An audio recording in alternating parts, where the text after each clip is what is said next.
For decades, one organization in America held a kind of unofficial moral authority in the public square. If their name appeared alongside yours or alongside your organization's name, consequences followed. Donors disappeared. Platforms canceled. Reputations were damaged, sometimes permanently. The Southern Poverty Law Center, based in Montgomery, Alabama, sitting on an endowment that at one point exceeded $500 million, funded by some of the most prominent names in progressive philanthropy. They maintained a list, a hate group list, and if your organization appeared on it, you were effectively marked. Conservative voices, faith communities, Republican-aligned policy groups. The list was the weapon. And the SPLC wielded it with authority. Their promise to donors was simple. Your money builds the wall standing between America and the hate groups that want to destroy her. Then the Department of Justice walked in. And what they found behind that wall was not a civil rights organization. What they found were wire transfers, bank accounts, secret payments to a KKK imperial wizard, to neo-Nazi organizers, to one of the architects of the 2017 Charlottesville rally that tore this nation apart. Over $3 million. Nearly a decade hidden from donors, hidden from the IRS. The wall was not keeping hatred out. The wall was funding it. There is a principle I want you to hold on to as we get into this conversation. When an institution needs the disease in order to survive, it will never be in the business of a cure. That is not a political observation, friends. That is a spiritual one. And we're going to follow that thread today. This is the Marc Little Show. I am Marc Little. I am your host. I'm a pastor.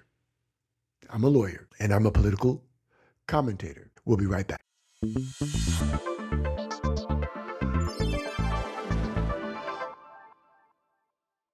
Welcome back. This is the Marc Little Show. I am your host. I'm a lawyer. I'm a pastor. I'm a political commentator, and we are discussing today the devil's fundraiser. And before we get into the details, let me tell you where we're going. Because there are 3 lanes running through this story today. And I want you to see all of them and to capture them as I share. The first lane is faith. What does Scripture say about institutions that profit from the very darkness they claim to oppose? This is not a hypothetical. It's the oldest lie in the enemy's playbook. And we're watching it exposed in real time. The second lane is law. A federal indictment carries specific charges: wire fraud, bank fraud, money laundering conspiracy. Those are not political accusations. They're legal ones. And as a lawyer, I want you to understand what they actually mean for a tax-exempt nonprofit. The third lane is politics. The SPLC was not just a fundraising organization. It was the progressive left's most powerful institutional weapon for labeling and silencing conservatives like me. What happens to that weapon now? Friends, those who have been with us through the Four Pillars of Idolatry series, you'll remember what we established there. Racial idolatry, the elevation of race above our identity as image bearers of God, is not a political invention. It's a spiritual condition, an ancient one that requires a host to survive and a narrative to sustain it. The evidence now before a federal grand jury suggests the SPLC was not fighting that condition. They were maintaining it. Let me show you what I mean. Let's go over to Proverbs chapter 14, verse 12. Has always stopped me when I read it. It says there is a way that appears to be right, but in the end, it leads to death. That verse, it's not written to describe obvious evil. Obvious evil does not need a proverb. It needs a warning. This verse is written to describe something that looks righteous, that carries the language of justice, that attracts good and generous people who genuinely believe they're doing something virtuous. The SPLC looked like that for a long time. And here is the spiritual diagnosis underneath the legal one. An institution built on the idol of racial grievance cannot afford racial healing. Healing kills the model. Think about that carefully. If racism in America were actually defeated, if the hate groups the SPLC claimed to fight actually dissolved, what would justify their existence? What would bring in the next $100 million in donations? The answer, nothing. Which means the institution had a structural incentive to keep the wound open and leaking, not to close it, not to heal it, to keep it visible, raw, and documented. Because a healed wound doesn't generate donations. In the Four Pillars series that we did here on this show, we established that the altar of race operates as a spiritual principality, not merely a social phenomenon. It's ancient. It precedes the civil rights movement. It precedes the Confederacy. What the DOJ indictment now suggests is that the SPLC was not an unwitting participant in that principality. They were actively tending the altar, paying the priests, keeping the fire burning. Ephesians 6:12, it says there, for our struggle is not against flesh and blood, but against the rulers, against the authorities, against the powers of this dark world, and against the spiritual forces of evil in the heavenly realms. Paul there is not writing poetry. He is writing a field manual. And what it tells us is that the most dangerous instruments of darkness are rarely the ones that announce themselves. They come wrapped in the language of justice, compassion, civil rights, fighting hate. Yeah. When the enemy dresses darkness in those clothes, and gets good people to write the checks. That is a masterwork of deception. Ephesians chapter 5, verse 11, it says, have nothing to do with the fruitless deeds of darkness, but rather expose them. That is exactly what's happening right now. And I want you to understand what is being exposed, because it's bigger than one organization. Let me give you the facts. On Tuesday, April 22nd of this year, the Department of Justice charged the Southern Poverty Law Center with wire fraud, bank fraud, and money laundering, conspiracy. Acting Attorney General Todd Blanche and FBI Director Kash Patel, they made the announcement. This was not a press conference about allegations. This was a federal indictment. And that means that a grand jury, not Kash Patel, not Todd Blanche, a grand jury reviewed the evidence. And they found probable cause that crimes were committed. That's a big difference. Now, let me walk you through what the indictment actually alleges, because the details, they do matter. The core charge is this. The SPLC secretly paid more than $3 million over nearly a decade, from 2014 to 2023, to what they internally called field sources. These were informants placed inside violent extremist groups. The payments were hidden from donors entirely. Donors were told their money fought hate. The money paid hate group members to remain in those groups and report back. Now, here is where it gets specific. Among those identified in the indictment, though not named, is an imperial wizard of the United Klans of America.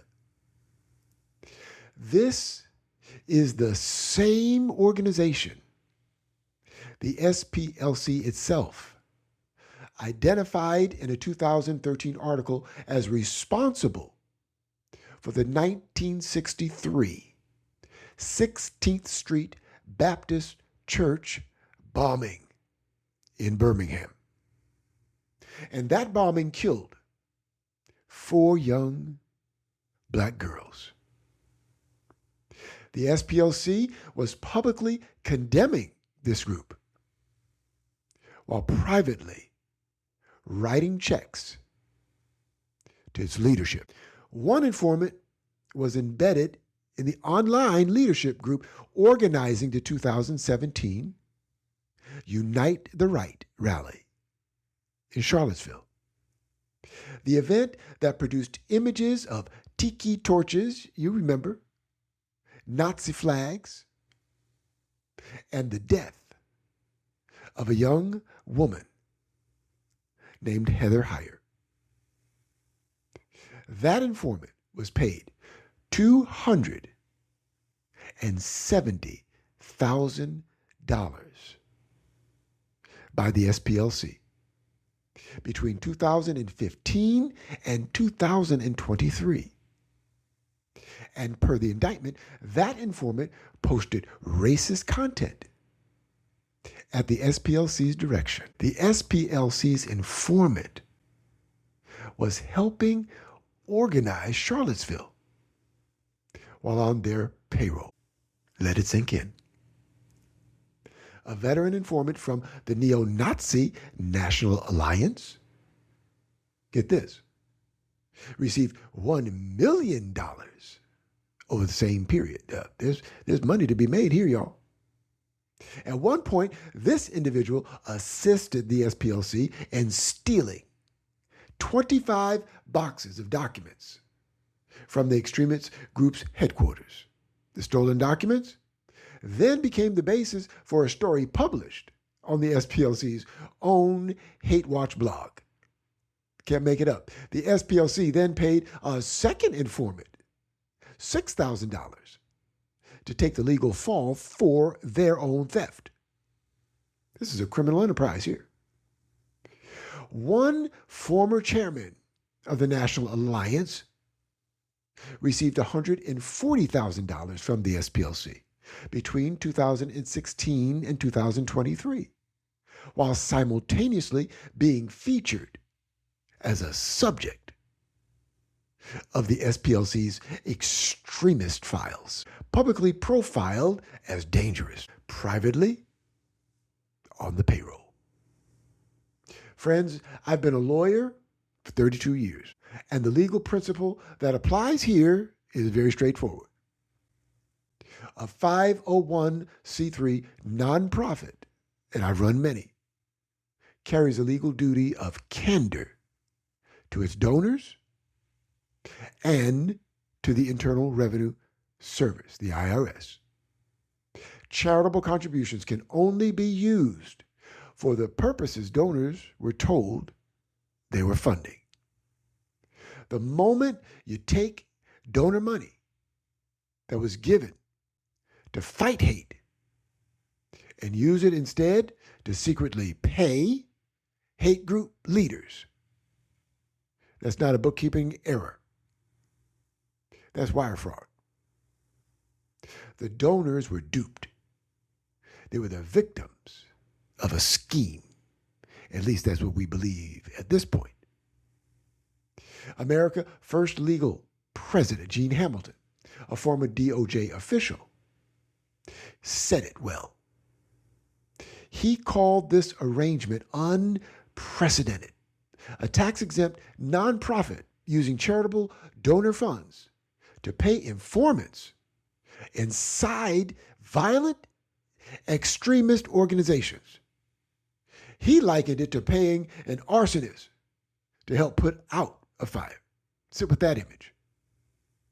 The arsonist is on the payroll. The fire kept burning. The donations kept coming.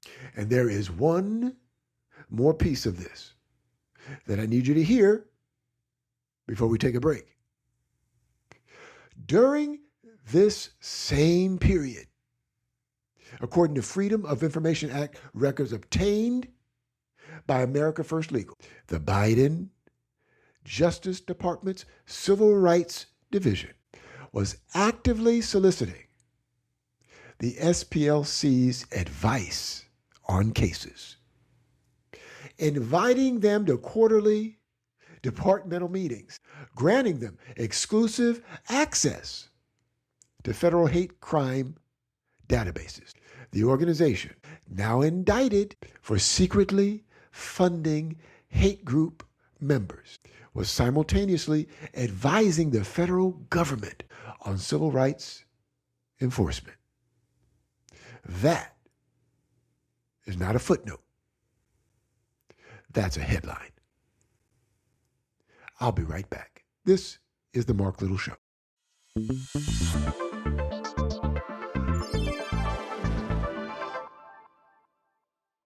Welcome back. This is the Marc Little Show. We are in an episode called The Devil's Fundraiser. And we're talking about the unraveling of the Southern Poverty Law Center, the legal indictment, the spiritual diagnosis, and what it means for everyone who had their fingerprints on this organization. That last part is where we are going now. The SPLC did not operate in obscurity. It operated in the full light of celebrity endorsement and progressive philanthropy. Names like George Clooney, whose foundation donated $1 million to the SPLC in 2017. These donations gave this organization not just money, but they gave it moral legitimacy. Their association told the broader culture that the SPLC was credible. It said that it was serious and trustworthy. It amplified the fundraising. It silenced the critics. Now, the question on the table is not simply whether these donors were deceived. The harder question is this: did they have a duty to know? In law, and I want to be precise here, willful blindness, George, is not a defense.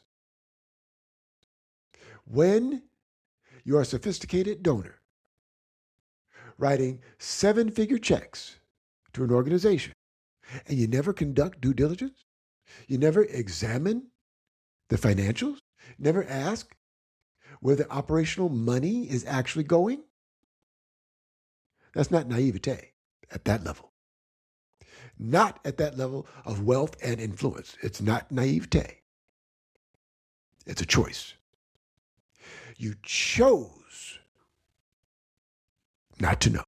And willful blindness to fraud does not insulate you from moral responsibility for its consequences.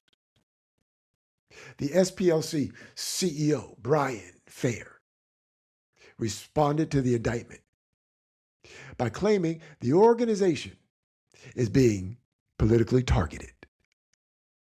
Yeah, that's awfully convenient to say, isn't it? He said the Trump administration is weaponizing the Department of Justice. I could have expected that answer. I want to respond to it, though, directly. A federal indictment is not a press release. Wire fraud, bank fraud, and money laundering conspiracy are not political opinions.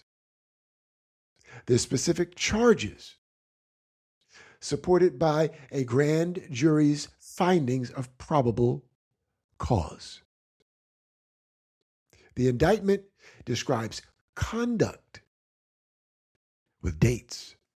We call that receipts, dollar amounts, and named categories of recipients. That is not the product of political motivation. That is the product of evidence. Claiming political persecution is not a legal defense either, Mr. Fair. It is a deflection. And the courts, not cable news, will sort that out. Proverbs 14:12. I'll say it again. There is a way that appears to be right, but in the end, it leads to death. The donor class that funded this organization funded that way. Some may have been genuinely deceived. Others had every reason to ask questions and chose comfort over curiosity. Either way, the reckoning is now public. And that matters. Because on Saturday, April 25th, there was another reported attempt on the life of President Trump. The White House Correspondents' Dinner. Details, of course, are still emerging as we record this. And I'm not going to get ahead of what the facts establish. But I am going to ask a question. I'm going to ask a question that I think every responsible American, regardless of party, ought to be sitting with right now. What does a decade of manufactured and funded racial hatred produce We have covered the culture of political violence on this show before. In our episode on Charlie Kirk, we talked about how dehumanizing language, when it comes from institutions with credibility and platforms with reach, creates a moral permission structure for violence. You tell people long enough that their political opponents are Nazis, fascists, and existential threats to democracy, and you eventually find someone who takes that seriously enough to act on it.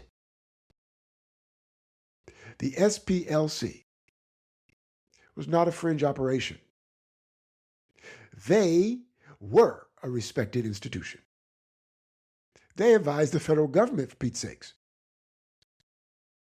They shaped the language that major media used to describe conservative organizations and people just like me. Their hate group designations were even cited in academic papers, court filings, and news articles for decades. If the indictment's allegations are true, if they were secretly funding the very actors they were publicly condemning, then the hatred they documented was in part hatred they were paying to exist. So the question I'm asking is not, did the SPLC cause this latest incident at the White House Correspondents' Dinner? I don't know that. Neither does anyone else yet. The question is, who benefits when Americans hate each other? Because whoever benefits, the SPLC was apparently willing to take their money and call it civil rights work. That question deserves an answer. And I believe the American people, the Congress, and the courts are now positioned to pursue one. So where does this go from here? I think it goes in three directions simultaneously. Legally, the indictment must be allowed to proceed on its merits. That means no political interference from any direction. The law applies to the left the same way it applies to the right. If the evidence supports conviction, let justice be done. If the evidence is found wanting, let due process establish that. But the politicalization of this process from either side would be a disservice to the American people. So let's let it ride. Now, politically, Congress has a responsibility to examine the full scope of what the FOIA records already suggest. The SPLC's relationship with the Biden Justice Department's Civil Rights Division, the access they were granted, the cases they influenced.